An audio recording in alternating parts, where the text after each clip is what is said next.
पीने के पानी को बोतल में पैक करके बेचना आज के टाइम पे कोई बड़ी बात नहीं है और हम लोग खरीद भी रहे हैं। पर आप ये भी सोचिए कि पानी तो फ्री का नेचुरल रिसोर्स था, फ्री में मिलता था। अब इस फ्री की चीज को भी जिसने बेचने की सोची वो बंदा बहुत दिमाग वाला होगा ना। पर सवाल ये उठता है कि वो बंदा था कौन। चलिए मैं आपको बताता हूं। 1965 में इटली के रहने वाले फेलिस बिस्लेरी को सबसे पहले आइडिया आया था और तब उन्होंने बिस्लेरी को शुरू किया था। लेकिन इंडिया में इस चीज को एग्जीक्यूट करने वाला कौन था पता है?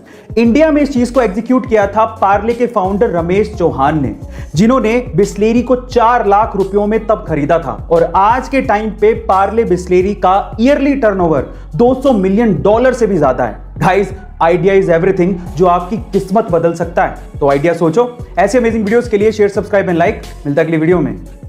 टोक्यो ओलंपिक में दिए जाने वाले gold, silver and bronze medals भी कुछ खास तरीके से बनाए गए हैं। कैसे, मैं आपको बताता हूं। एक्चुअली इसके लिए 2017 से ही एक कैंपेन चलाया गया, जिसमें वहां के लोगों को यह रिक्वेस्ट की गई कि अगर आपके पास पुराने इलेक्ट्रॉनिक गैजेट्स जैसे कि लैपटॉप, स्मार्टफोन्स हैं तो आप उन्हें डोनेट कर दीजिए। लोगों ने इसमें बढ़ चढ़ के हिस्सा लिया, जिससे 78,000 टन यानी कि लगभग 63 लाख से भी ज्यादा लैपटॉप्स एंड स्मार्टफोन्स इकट्ठे किए गए। फिर उसमें से मेटल्स को निकाला गया और उन्हें रिसाइकिल किया गया और उसके बाद इन मेडल्स को बनाया गया। इस प्रोजेक्ट को टोक्यो 2020 मेडल प्रोजेक्ट का नाम दिया गया था। गाइस, क्या इसके पहले तक की इंफॉर्मेशन आपको पता थी? और अगर नहीं पता थी तो कमेंट सेक्शन में जरूर लिखिएगा। और ऐसे अमेजिंग वीडियोस के लिए शेयर, सब्सक्राइब एंड लाइक। मिलता है अगली वीडियो में। मंदिर में चढ़ाए गए फूल अगले दिन कचरे में फेंक दिए जाते हैं, लेकिन किसी के लिए वो कचरा है तो किसी के लिए बिजनेस का आइडिया। जी हां गाइस, आप ठीक सुन रहे हैं। कानपुर के अंकित अग्रवाल ने ऐसे ही कचरे के फूलों से अपने बिजनेस का आइडिया निकाल लिया। उनके स्टार्टअप का नाम है फूल। अब ये करते क्या है, उनके आइडिया को ध्यान से सुनिएगा।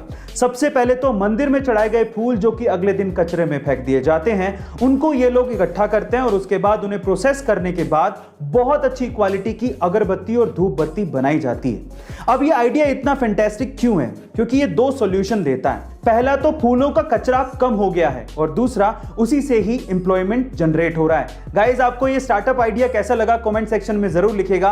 और ऐसे अमेजिंग वीडियोस के लिए शेयर, सब्सक्राइब एंड लाइक। मिलता है अगली वीडियो में। क्या आप लोग भूत प्रेत की बातों को मानते हैं? देखिए गाइस, विज्ञान में विश्वास रखने वाले अधिकतर लोग भूत प्रेत की बातों को नहीं मानते।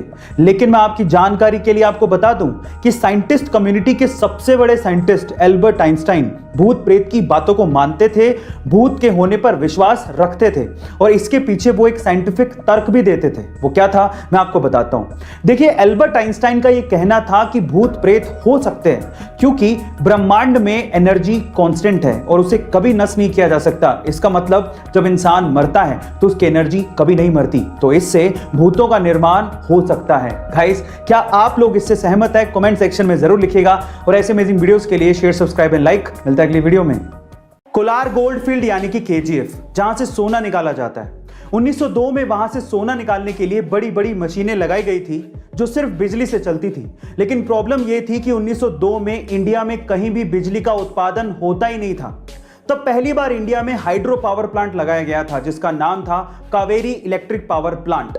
यह बात इसलिए भी बड़ी थी कि तब 1902 में सिर्फ जापान के टोक्यो में ही बिजली पैदा हुआ करती थी। गाइस, KGF को सप्लाई करने के लिए जो पावर प्लांट लगाया गया था उससे बिजली इतनी ज्यादा पैदा हुई कि आसपास के शहरों में भी बिजली सप्लाई की गई।